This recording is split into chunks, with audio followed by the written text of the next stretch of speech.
मैं नागपुर से छिंदवाड़ा होते हुए पिपरिया आने वाली महाराष्ट्र परिवहन निगम की सरकारी बस में बैठा था। मेरे साथ मेरा छोटा भाई था, जिसके इलाज से सिलसिले में हम लोग नागपुर से लौट रहे थे। बस पूरे 5 घंटे लेट थी। बस तकरीबन पूरी खाली थी। मैं, मेरा भाई, कंडक्टर और मुश्किल से 4-5 मुसाफिर और रहे होंगे। नागपुर से चलकर 10 बजे रात में हम लोग छिंदवाड़ा पहुँचे। छिंदवाड़ा स्टॉप बस पर 5 मिनट के लिए रुकी। बस में सभी कुछ कुछ महाराष्ट्रियन टच लिए हुए थे। ड्राइवर और कंडक्टर एक दूसरे से मराठी में बात कर रहे थे। कंडक्टर ने अपनी ड्रेस पहनी हुई थी। कंडक्टर के पास पंच मशीन थी, जिससे वह टिकटों पर छेद कर रहा था। यह पंच मशीन एक प्रकार का सिग्नल भी थी कि बस को कब रोकना और कब चलाना है। पूरी बस में पीछे से आगे तक कहीं से भी वह इस लोहे की मशीन को बस की पाइप या कहीं भी जोर से ठोक देता तो ड्राइवर बस रोक देता था।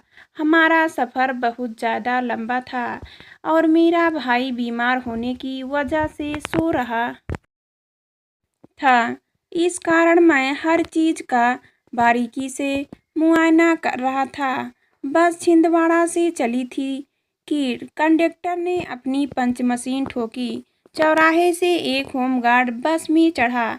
मैं आंखें बंद करके सोचने लगा कि अगले महीने होने वाली राज्य की सिविल सेवा परीक्षा के साक्षात्कार की तैयारी किस तरह करनी है।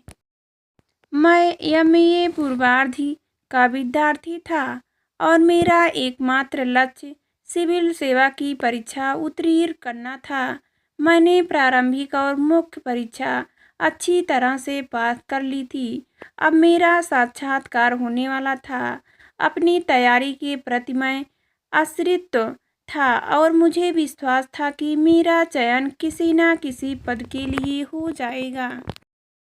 इसी बीच कंडक्टर और होमगार्ड के बीच हो रही बहस ने मेरा ध्यान खींचा। होमगार्ड कह रहा था, मैं वारंट लेकर गया था, इसलिए मैं टिकट नहीं लूँगा। कंडक्टर ने कहा, आप वारंट लेकर भले ही गए हो, लेकिन उसका भी किराया आपको बाद में विभाग से मिल जाएगा। टिकट तो आपको लेना ही पड़ेगा। एक आदमी के टिकट से क्या फर्क पड़ता है, जानता नहीं, मैं पुलिस वाला हूँ। होमगार्ड कंडक्टर को डराना चाहता था। कंडक्टर बोला, आप कोई भी हो, टिकट तो आपको लेना ही पड़ेगा। कंडक्टर को किसी तरह झुकता न देख वह होमगार्ड उसे डराने लगा और उल्टी सीधी बातें कहने लगा, जैसे गाड़ी का नंबर मुझे नोट करवाओ, बस का 34 नंबर लिखवाओ, गाड़ी के कागज पूरे हैं या नहीं, कल तेरी गाड़ी थाने में खड़ी ना करवाई तो कहना, तुझे तू जानता है अब इस रूट पर तू बस नहीं चला पाएगा, वगैरह वगैरह। होमगार्ड का व्यवहार बहुत गलत था। कंडक्टर ने टिकट मांगकर गलत नहीं किया था। बस छिंदवाड़ा शहर को छोड़कर अब सुनसान इलाके में आ गई थी। मैं पीछे बैठा सब सुन रहा था। सोच रहा था कि इस मामले में कुछ बोला जाए या नहीं। दिमाग कह रहा था कि ऐसे फालतू पंचड़ों में पड़ने से चुपचाप बैठे रहना बेहतर है। वही दिल कह रहा था कि सच्चाई के लिए लड़ रहे इस कंडक्टर का साथ देना चाहिए। अब उनके बीच की बहस अपने चरम पर पहुंच चुकी थी। होमगार्ड ना जाने क्या क्या कह रहा था। बस का ड्राइवर बोला, जाने देना विजय, काय को बहस करता है, थोड़ी दूर की तो बात है। विजय शायद यह सुन ही नहीं रहा था। वह तो अपने कर्तव्य को पूरा करने पर अडिग था। मैंने देखा, रोड पर दूर सामने की तरफ हल्की रोशनी दिखाई दे रही थी। शायद कोई ढाबा था। कंडक्टर ने भी उस ढाबे को देख लिया था। वह निश्चयात्मक स्वर में होमगार्ड से बोला, मैं आखिरी बार पूछ रहा हूँ, आप टिकट लेंगे या नहीं। होमगार्ड बोला, नहीं। कंडक्टर ने पंच मशीन लोहे के पाइप पर मारी। टन टन की जोरदार आवाज हुई और बस रुक गई। कंडक्टर बोला, उतरिए, आप नौकरी में हैं, इसलिए ढाबे पर छोड़ रहा हूँ। दूसरा कोई होता तो जंगल में उतारता। होमगार्ड के पास जवाब नहीं था। वह उतर गया। बस फिर चल पड़ी थी। मैं कंडक्टर की हिम्मत से प्रभावित था। कोई 11:15 बजे के लगभग बस एक गांव में रुकी। एक अम्मा बस में चढ़ी थी। तार तार होती साड़ी, फटासा सफ़ेद गंदा झोला, बिखरे से सफ़ेद बाल और लाठी के सहारे खड़ी। उसकी देह यह बताने के लिए काफ़ी थी कि उसकी माली हालत अच्छी नहीं थी। कंडक्टर के पूछने पर उसने नज़दीक के किसी गांव का नाम बताया जहां वह जाना चाहती थी। कंडक्टर ने कहा, 15 रुपये निकालिए। बूढ़ी अम्मा थोड़ा सा निराश हो गई क्योंकि उनके पास सिर्फ 12 रुपये थे। कंडक्टर कहने लगा, अम्मा ऐसा कैसे चलेगा?